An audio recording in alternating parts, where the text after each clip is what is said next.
Charles II of Spain couldn't chew his own food. His tongue was too large for his mouth. His jaw jutted out so far his teeth couldn't meet, and he drooled constantly.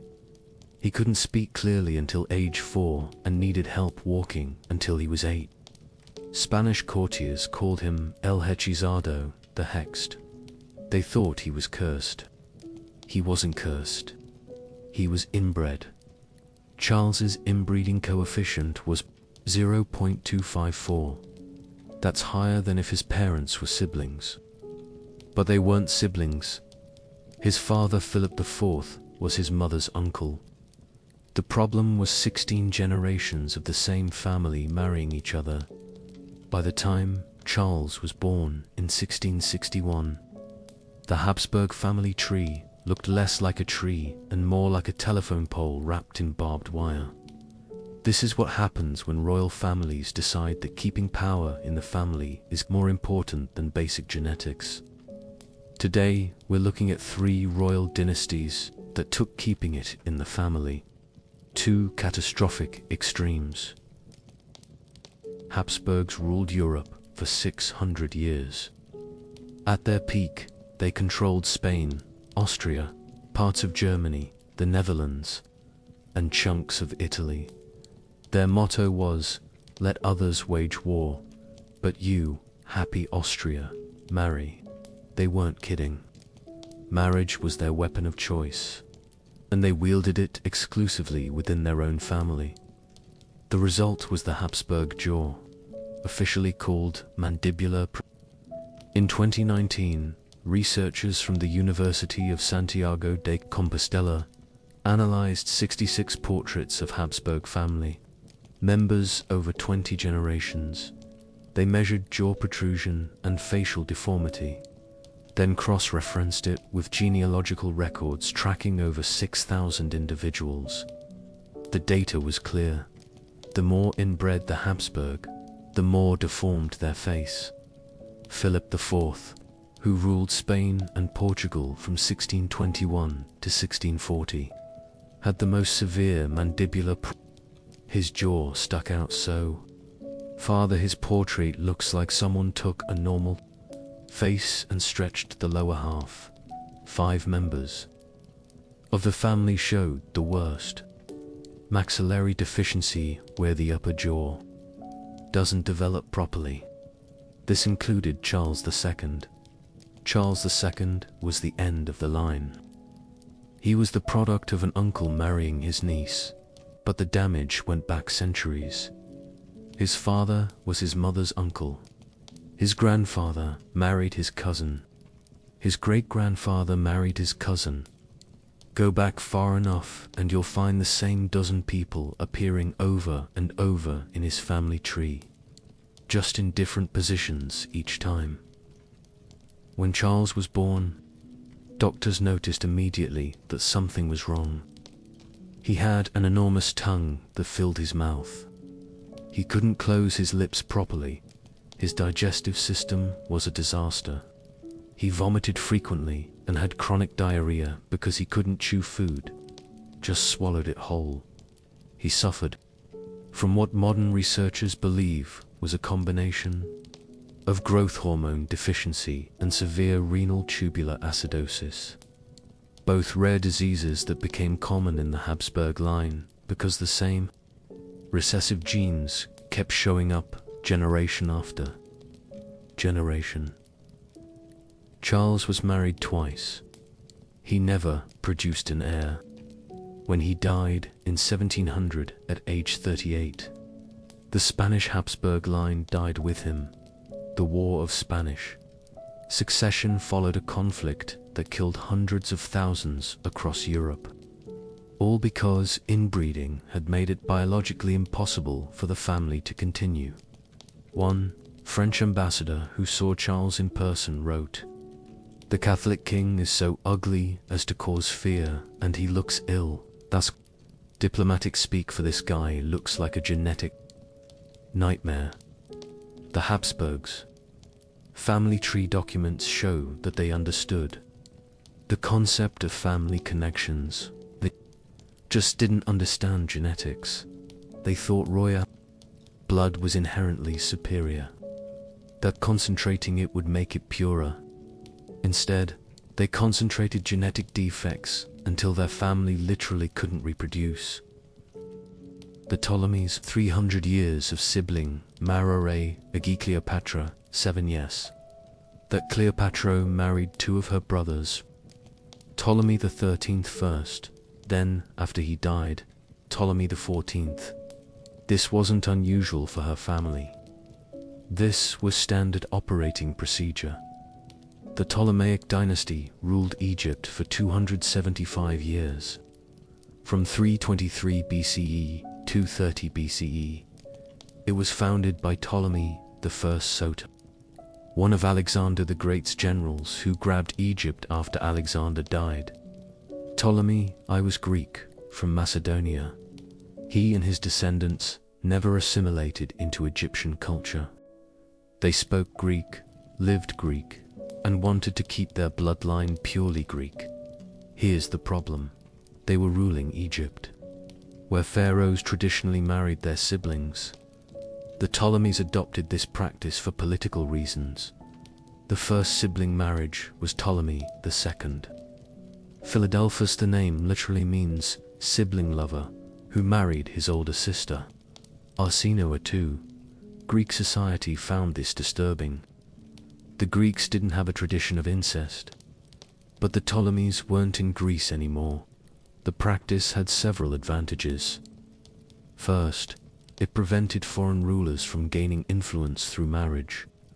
If the king of the Seleucid Empire wanted to marry his daughter to the Egyptian pharaoh, he could then claim Egypt for his grandson. But if Egyptian pharaohs only married their sisters, that door stayed closed. Second, it eliminated rival claimants to the throne from outside the immediate family. If your brother is your only competition, you know exactly who to watch or eliminate. Of 15 documented marriages in the Ptolemaic dynasty, 10 or 11 were two full siblings. The first marriage that actually produced an heir was Ptolemy IV and Arsinoe III, who were brother and sister. Their son, Ptolemy V, was born in 210 BCE. Before that, heirs came from pharaohs and other noble Greek women. Cleopatra VII herself was the product of probable sibling marriage. Her parents were Ptolemy, the 12th Elites, and most likely his sister, Cleopatra Kalima Tryphena. When Cleopatra came to power in 51 BCE, she was both incredibly intelligent and the result of nearly 3 centuries of genetic concentration. Here's what's fascinating. Unlike the Habsburgs, the Ptolemies don't show obvious physical deformities. Ptolemy VIII was called Phaiscon, potbelly, by the Alexandrians, but that was probably lifestyle rather than genetics. There's speculation about why they escaped the worst effects of inbreeding. Some historians suggest they had mistresses who provided genetic diversity through illegitimate children who then married back into the line. Others point out that 3 centuries is a long time for a family that routinely murdered each other. Maybe the most genetically compromised members didn't survive long enough to reproduce, but the Ptolemies were absolutely brutal to each other. Ptolemy VIII married his niece Cleopatra II, then also married her daughter Cleopatra III, his niece-wife and his grandniece at the same time. When Cleopatra II rebelled against him, he killed their son, cut him into pieces, and sent the body parts to Cleopatra II as a birthday present. This is what happens when your family tree doesn't branch. Cleopatra VII married her younger brother Ptolemy XIII when she was 18 and he was 10. They hated each other. He tried to overthrow her with help from his advisors. She fled to Syria, raised an army, and came back. Julius Caesar showed up in 48 BCE during this civil war, sided with Cleopatra, and ended up having a son with her. Ptolemy XIII drowned in the Nile trying to escape Caesar's forces. Cleopatra then married her other younger brother, Ptolemy XIV. He mysteriously died 3 years later, probably poisoned so Caesarion could be Corilla, when Cleopatra committed suicide in 30 BCE after losing to Octavian. The Ptolemaic dynasty ended, not from genetic collapse like the Habsburgs, but from political collapse. Rome absorbed Egypt. The 300-year experiment in sibling marriage was over. One mutation that changed EUROP Queen Victoria wasn't trying to destroy European royalty.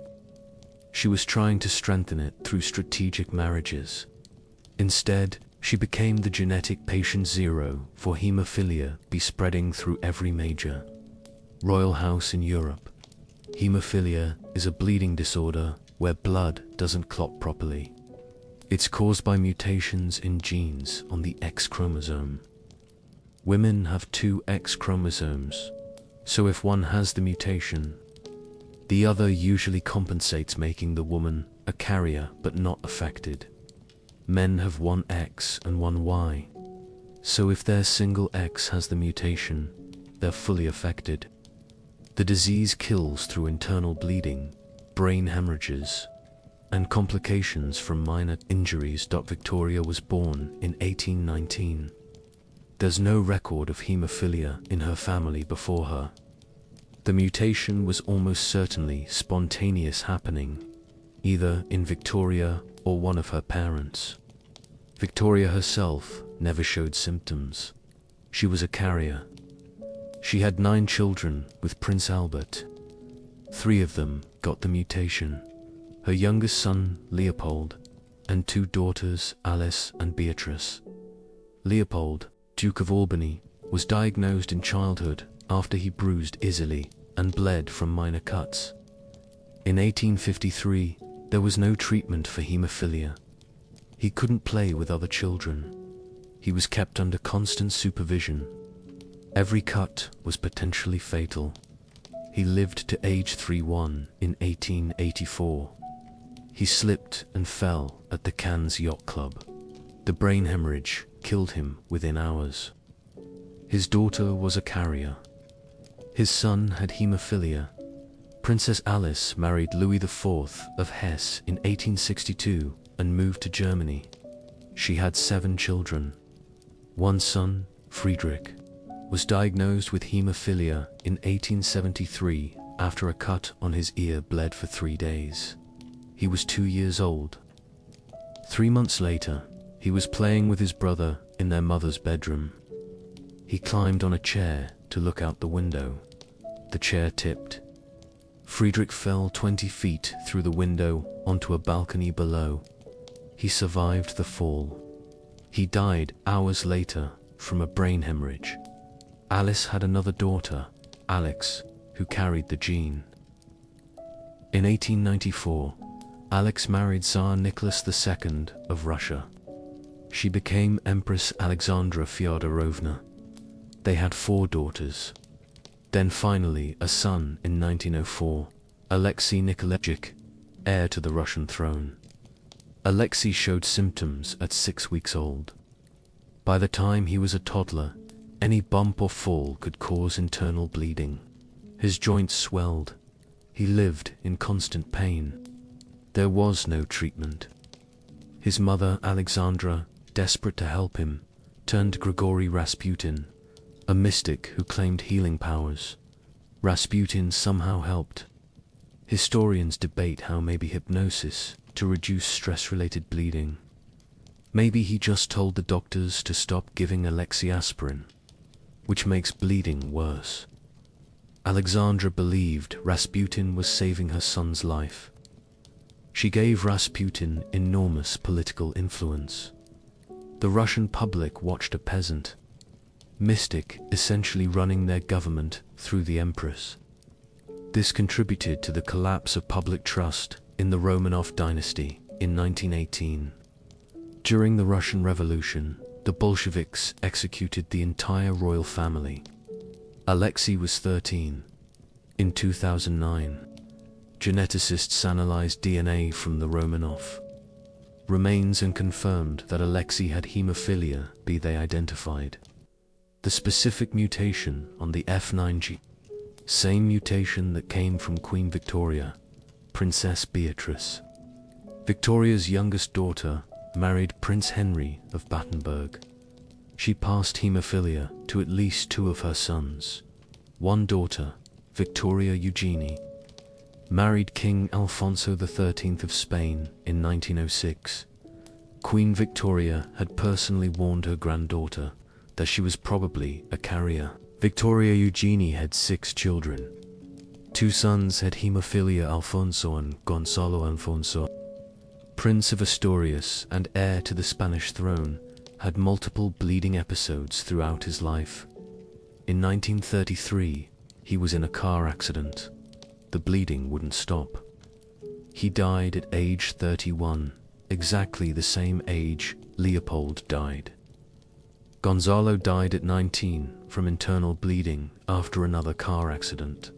The Spanish royal family blamed Victoria. King Alfonso's marriage fell apart. The political instability contributed to the Spanish Civil War by the 1940s. All the male hemophiliacs in European royalty were dead. The last was Prince Valdemar of Prussia, grandson of Queen Victoria through Princess Alice. He died in 1945. Today, no living member of any European royal family has hemophilia, but female carriers could still exist. Queen Victoria had 42 grandchildren. Many had children of their own. The gene could be hiding in any number of descendants who have no idea they carry it.